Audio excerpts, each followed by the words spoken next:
Good morning mga guys. Labas naman tayo ulit ngayon. Day off namin. Day off ko. Ito, makikita daw kami sa dyan sa may fountain. Malapit lang ako dito sa building namin tong fountain. Ito yung meeting place na palagi at saka yung pinaka last meeting namin bago maghiwalay ng hapon. Ngayon, may kami. Tawid tayo guys. May pupuntahan kami ngayon. Pupunta kami sa Central. Hindi kami gagala pero parang ganun na lang. May pupuntahan kaming importante. Sasamahan namin yung isang kasama namin. So, wala tayong gala-gala ngayon guys. Basta may importante lang pupuntahan namin sa sa Central, yung kasama ko. So, sabi nila dito daw kami magkikita sa fountain. Wala pa naman sila. So, yung may lakad, antayin natin. Saka yung isang kasama namin, tatlo kami. So, nakapagkape na rin ako. Nakape na rin yung mga kasama para maaga daw ang alis namin. Hindi na kami magkakape dito sa labas para maaga kami makarating sa Central. Magbabas ang gusto ko. Ewan ko sa kanila kung gusto nilang magbas din.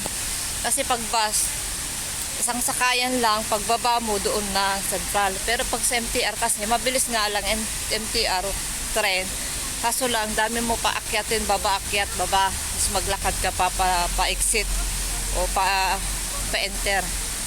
So, mas gusto ko yung bus kasi nakikita mo yung labas kasi yung MTR pag mabilisan talaga, nagmamadali ka din. Okay naman yung MTR, basta mabilis ka lang maglakad. Pero yung bus, ma-enjoy naman kasi makikita mo yung mga views dito sa labas, yung mga daanan mo. Mga magaganda, mga park, building. Lahat ng madaanan mo, makikita mo hanggang sa Central. So, ang pamasahe sa mahigit na 12, parang 12.90 or 11.90. Nasa yun. O $12 or mahigit. Ewan ko, di ko na sigurado. Basta magbabas kami kung gusto nila. Basta kahapon, di kami magkaintindihan sino daw yung mauna na lang kung gusto magbus, mag-MTR na lang daw. Isa hindi pwede, mas maganda pag sabay-sabay kami. Kasi, ayun nga, para mas masaya, para enjoy naman magkakasama na lumabas. So, nagpaalam lang ako guys. Day off ko yung Sabado, hindi Linggo, pero nagpaalam ako sa mga amo ko sa November 27. May anniversary sa Church of Christ sa amin dito sa malapit sa Mongkok pala, anniversary church. So, kapagpaalam na ako Sunday yon, pumayag naman yung amo ko. Kaya makita ka din kami ng kasama ko, yung kaibigan ko na pareho kami ng reliyon. So, parang excited din. Excited nga din kasi matagal na akong hindi pumunta. Yung last time na naglaro kami, nag-games, yung in-upload ko na may games, napanalo din kami. Pero may talo din, hindi naman lahat kami panalo. Pero enjoy guys kasi nakapag-receive ako ng ewan ko lang kung may games pa yung anniversary, may games na sa amin. So, abangan natin yon. Gusto ko mag-ferry kami kasi hindi ko pa na-try mag-ferry. Sasamahan daw ako ng kaibigan ko na mag-ferry, sasakay ng ferry sa boat, sa dagat, Central, papunta dun dyan sa Wampao, dun sa pintahan sa Wampao. Gusto ko mag-ferry nung pumunta kami sa Wampao, kaso lang di natuloy. Kasi hapon na guys. So, ngayon, sabi ng kaibigan ko, samahan niya daw ako mag-ferry sa anniversary day ng anniversary church. So, na matuloy. Dito tayo doon, mag-picture, enjoy natin yung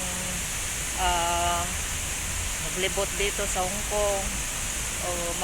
Sa 7 months na ako guys, gusto ko makalibot ng marami hanggang sa magsawa at magtahimik na lang. So, habang nandito pa tayo, samantalahin, pumasyal, pag matanda na tayo, hindi na natin mapasyalan lahat. Habang malakas pa, enjoy natin yung sarili natin guys. So, magpapaalam na ko guys para ma-check ko kung may message na yung mga kasama ko. I-chat ko na nandito na ako, na nag-aantay para mabilis kami makaalis. So, bye-bye guys. Mamaya mag-live ako kung maalala ko mag-live. Nakakalimutan ko na mag-live.